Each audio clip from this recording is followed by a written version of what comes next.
tal desejar vida longa aos nossos sonhos, vírgula, apesar dos pesares? Pois sobre o tema, nós recebemos aqui no De Bem com a Vida, com muito prazer, a jornalista Ida Nunes. Ida foi agraciada pelo Google como uma das mais atuantes, é apresentadora do quadro Adulto Mais na Record News e é também responsável pelo jornal VRT Channel. Como vai, Ida Nunes, e nos fala de onde? Tudo bem, Cris? Olá. Saudades de você, saudades das entrevistas. Estou aqui em São Paulo, pertinho da Avenida Paulista. Opa, pertinho da Avenida Famosa. E falando em sonhos, Ida, tu entende que as pessoas que não sonham levam uma vida mais em tons de cinza? Então, às vezes a gente se preocupa tanto com os boletos, com o que vai acontecer amanhã no trabalho, que a gente esquece de sonhar, né? Você sabe que a questão de uma semana, num domingo, eu peguei um caderno novo meu e eu resolvi escrever. Eu estava até vendo um filme e eu achei interessante uma cena do filme que me reportou uma série de sonhos que eu não cumpri.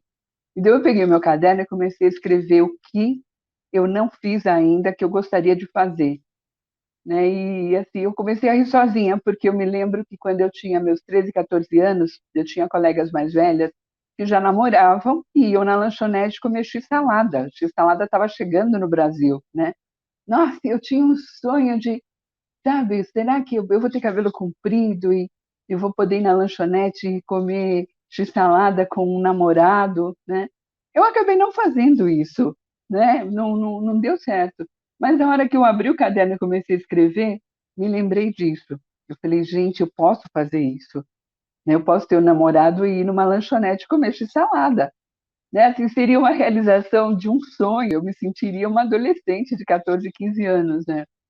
Outra coisa também uma das cenas desse filme era um casal, uma coisa até muito comum, né? Um casal na moto, andando, né?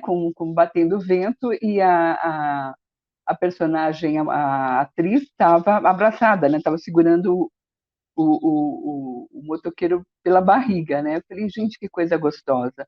E eu escrevi isso também, porque assim, é uma sensação de liberdade, né? Uma sensação tão gostosa andar de moto abraçada, né? Com uma pessoa que você gosta, né? Então, assim, são sonhos simples, mas são coisas que no nosso cotidiano vão fazer diferença, né? E aí eu comecei, nossa lista ficou imensa, né? Cantar num coral, comprar uma bicicleta diferente e sair por aí, né? Então, assim, são coisas tão simples que de repente você vai abrindo mão, mas que se você faz, te dá uma energia muito boa, né? Porque, assim, eu tenho 66 anos. Profissionalmente, eu já fiz tudo que eu podia, né? Já estudei tudo que eu podia, quer dizer, eu tenho um certo controle da minha situação profissional, né? Boleto a gente vai ter sempre para pagar, né? E tem os nossos problemas do dia a dia que a gente já conhece mais ou menos, né? Depois dos 60 anos você já tem uma... Não é que você seja onipotente, onisciente, mas você já tem um certo controle do que vai acontecer, né? Você fala, isso daqui não vai dar certo, então você fala, não, isso aqui vai dar, porque você já errou muito, né? Você já acertou muito. Mas esses pequenos sonhos, eles são gatilhos para a felicidade, né? E eu só de escrever no caderno já fiquei feliz, já fiquei me imaginando, né? Então, assim, não era para ter aposentado esses sonhos, né? E eles vão me dar energia para eu continuar, para eu pagar meus boletos, para eu ter mais projetos, né? Então, essa simplicidade desses sonhos eu acho que são muito importantes para a nossa energia, para a nossa alegria no dia a dia, né? E eu incentivo todo mundo a fazer isso, porque é uma coisa tão simples e ela te dá tanto prazer que, assim, eu me remeti a uma lanchonete com um namorado comendo hambúrguer e fiquei em cima da moto, né? Me vi cantando num coral, né? E por que não? É tudo possível, né? Dá para fazer. Então, eu acho que a gente nunca deve aposentar os sonhos, né? E mesmo esses sonhos de adolescência, ainda dá tempo de cumprir, né? E ser feliz dentro desses espaços, né? Eu acho que felicidade é você conseguir ter espaços de muita alegria, né? Então, eu acho que é mais ou menos por aí, Cris. Ida, a pandemia nos deixou vários legados. O que pode ser dito da relação pandemia e expectativa de vida? Bom, o que eu acho muito importante é você ter a noção de que é realmente um dia depois do outro, né? Você pode fazer planos, mas eu acho que você ter gratidão por você terminar uma jornada, né? Anoitecer e você falar, ufa, mais um dia. E você acordar e falar, bom, tenho o privilégio de estar viva agora de manhã, eu acho que é uma visão muito forte de realidade que o Covid nos trouxe, né? Esses 2 anos de pandemia nos empurraram para uma realidade que a gente sempre teve, só que a gente não via muito bem, a gente não dava muita importância para isso, né? Agora, como tudo tem o seu aspecto bom e o seu aspecto ruim. Então, esse imediatismo, o fato de você viver um dia de cada vez, eu acho que te coloca mais o pé no chão, te faz ter uma noção melhor do que você pode ou não pode fazer. Outra coisa é você alimentar e adiantar coisas que você queria fazer e você não fazia. Eu acho que assim, a gente tem que se organizar, né? Um dos exemplos é essa minha samambaia aqui atrás. Eu achava que não tinha mão para planta. Durante a pandemia, eu cultivei várias. Então, essa samambaia é um resultado que me diz que eu tinha mão, né? Que dava para cultivar. E eu vou continuar com ela, porque ela deixa a minha sala muito verde, né? Então, eu acho que é mais ou menos por aí.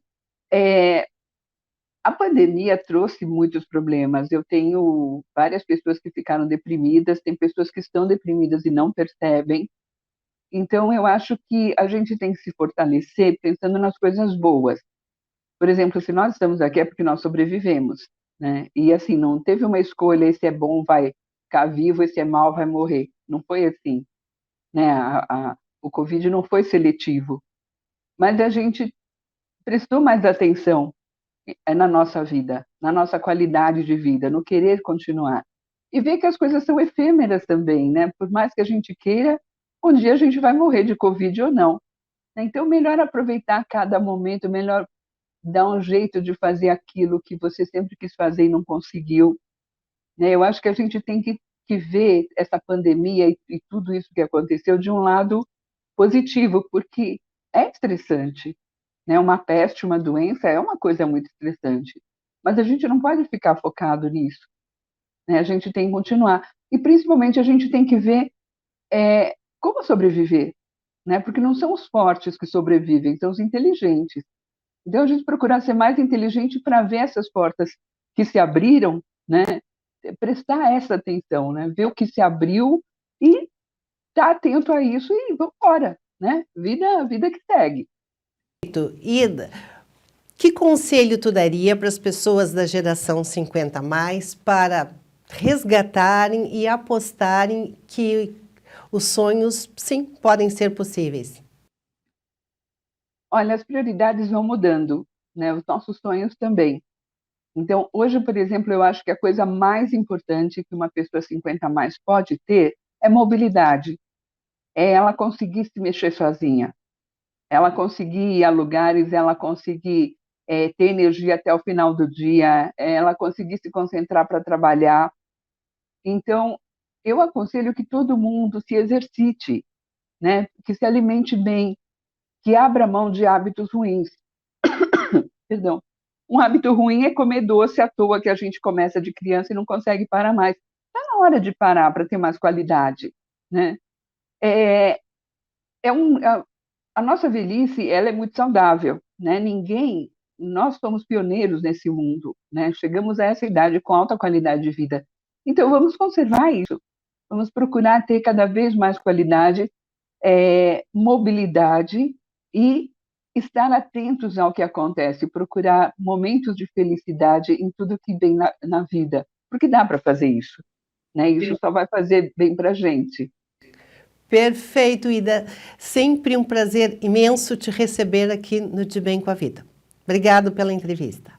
Obrigada a você, Cris.